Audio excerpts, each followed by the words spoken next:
moderator tonight, Miss Sarah Comerson. If anybody read the EW cover this week, that's because of this lady right here. So I'm going to send it over to Sarah.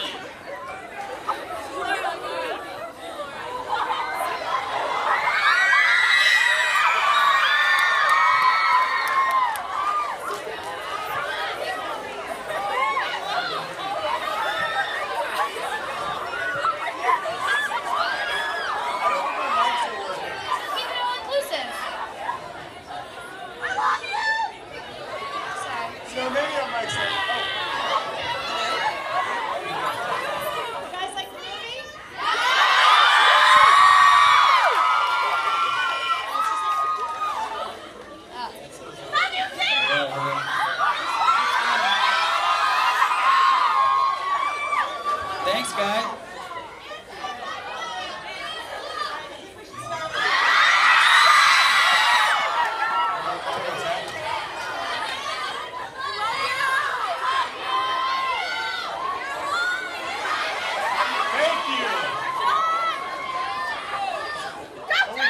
We can't do the awesome Q&A part unless you let us talk. All right, we're going to start with John. John, what can you tell us a little bit what it's like for you to watch the movie yourself after all this time? It's really special to watch the movie. I mean, it's special to watch it with you guys. Like, it's a very different experience to watch it with my wife in a little room on the Fox lot versus this. This was amazing. I can't tell. I mean, I never know if you guys liked it, but like, I hope that you did. I think that speaks to my feeling watching the movie was just this overwhelming sense of gratitude because it's not my movie.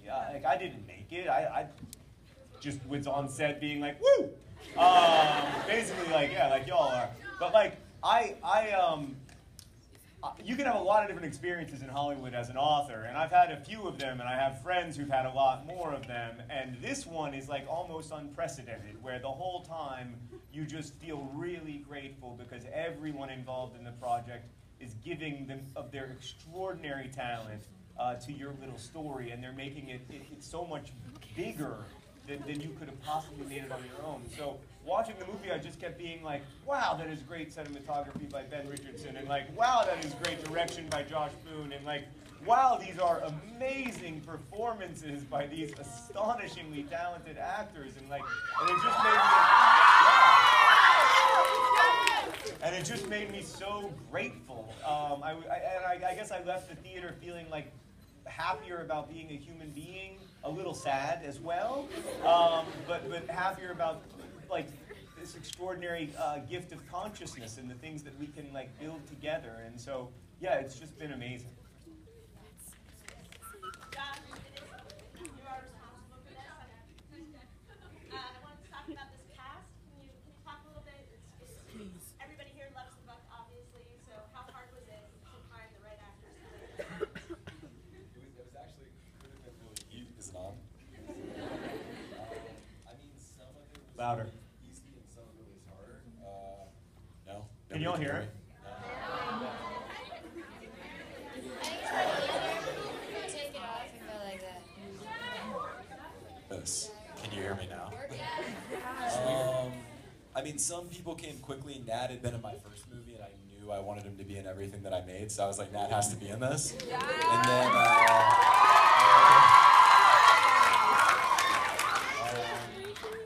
mean, and Shay had wanted to do this before I probably even knew what the what the book was. So I don't know. It was a long casting process, but I mean, we saw a lot of people, and I mean, she's the one who slayed us. So I mean, that's.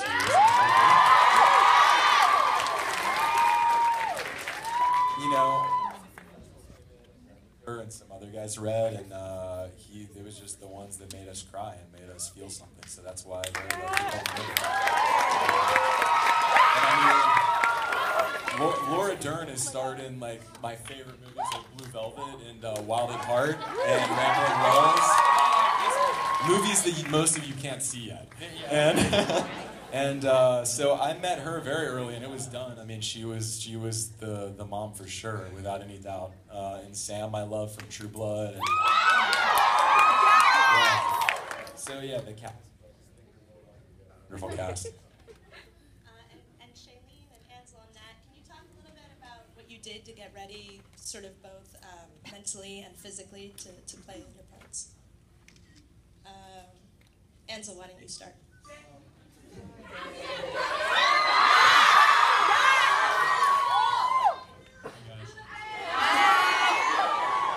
Is it working? All right, good. Okay, I'll talk loud. Yeah, I mean, I think the first thing we had to do was read the amazing book that John wrote and really make sure that, what we were doing made sense in terms of the book. Because if it, the book stands on its own as being an amazing piece of literature, amazing piece of art. So we wanted the movie to be something like that. Or, if it could be as good as that, that'd be amazing. So I think, we read the book, and for me, try to figure out who this Augustus Waters guy is. And, John did an amazing job describing him in the book, and then I learned a lot about him by spending time with John. And just, I think John is sort of like, Augustus and John are very similar guys. So spending a lot of... I appreciate you noticing how handsome I am. So, spending time with John really made me understand who Gus was and helped me a lot in my process.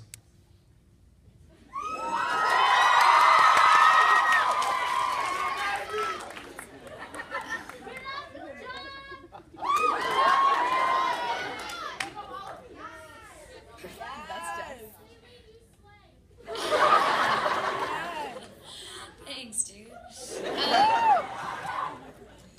For me, a big part of Hazel is obviously the oxygen tank and her cannula, and I thought a lot about it. And after meeting with people who they themselves were stuck with an oxygen machine 24/7, I realized that if I were to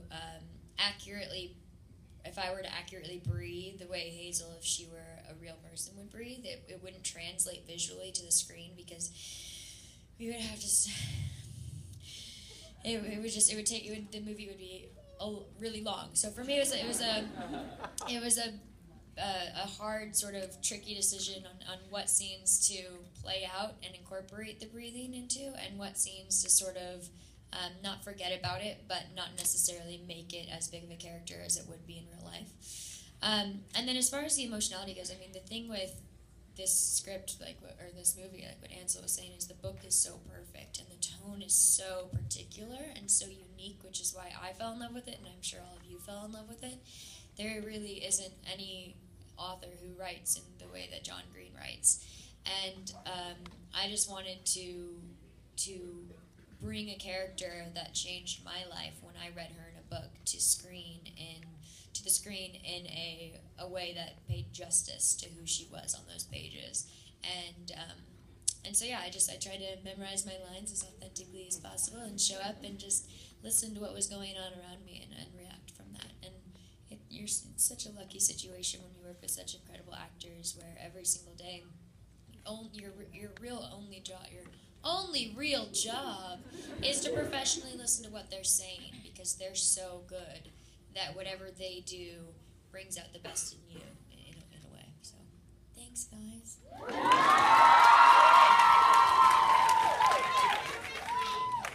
You're beautiful. I love you. Talking to you, John. I feel the same way with both you guys. It was really, I feel so lucky to be part of this talented group of people. It obviously was an amazing book that John wrote. That it's so exciting that it's getting kids so excited about reading. I think is a great part of this. And for me, a lot of the characters I met with real cancer patients, and I was really nervous about doing that, because I didn't want it to feel like I was using them or something. And then as soon as I got there, you realize when you talk to cancer patients that they're exactly like any other kid, any other teenager. And I talked to them, and in 5 minutes I was talking to them about music and movies and TV shows, just like you talk to anybody else about. And then for just like they said, the character, I'm working with like the the best actors really in the world, and a director that's my best friend, an amazing guy, and off this such an amazing book that presents teenagers in a way that's I feel lucky to be a part of, and a script that was great by Mike and Scott. So yeah, I'm super lucky. That's Michael Weber and Scott Neustadter. Are fantastic. And I just want to say that Nat Wolf right here wore a fake glass contact, or it wasn't glass, but it was a plastic contact after the supposed surgery in the movie, and that is not easy to do, and you did it over and over and over again, and I was amazed. I walked into the camera a couple times. Okay. Yeah, okay. I will tell a story about how my mom, one day when I was preparing for this role, took me out. I wore glasses and I closed my eyes for about 3 hours. I spent the entire day blind. I went to grab my toothpaste and it was Tiger Balm. And I almost killed myself. And then walking down the street, my mom took me down the street and I was totally blind all day. And then I went to a restaurant and the restaurant started leaking and I didn't realize. And I jumped up and I was like, "Hey, man!" And everybody was like, "Whoa, he's not blind." Everybody was scared me. Well, speaking of parents, Laura and Sam, you guys are both parents in real life. How hard was it for you to sort of go in and play these roles, which is, parents' nightmare? Sam, do you have one? Yeah, I've got one too.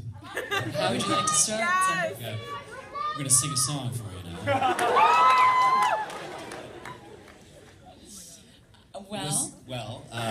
John Green gave us such incredible characters, all of us, and the book is just the greatest gift for any actor because it tells the entire story, a story you can't put all of it, encapsulate into a movie, and so that was like the greatest cheat any actor could ask for. But the level of respect and humanity and integrity he gives to the voice of young people is the same level of respect and integrity he gave these parents who are kind of progressive hippies who are kids too, and one day they ended up pregnant and becoming parents, and they kind of don't know how to do that, like most of us who are fumbling around at parenting.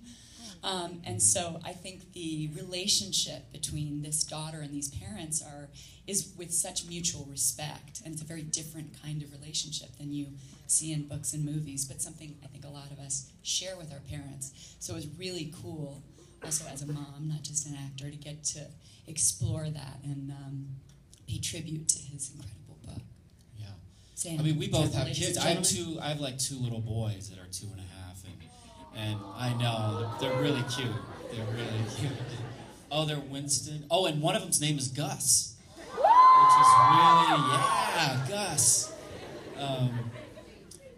So that I don't think I couldn't have done this part if I didn't have kids, because it really, obviously that was my whole preparation, in a sense for it.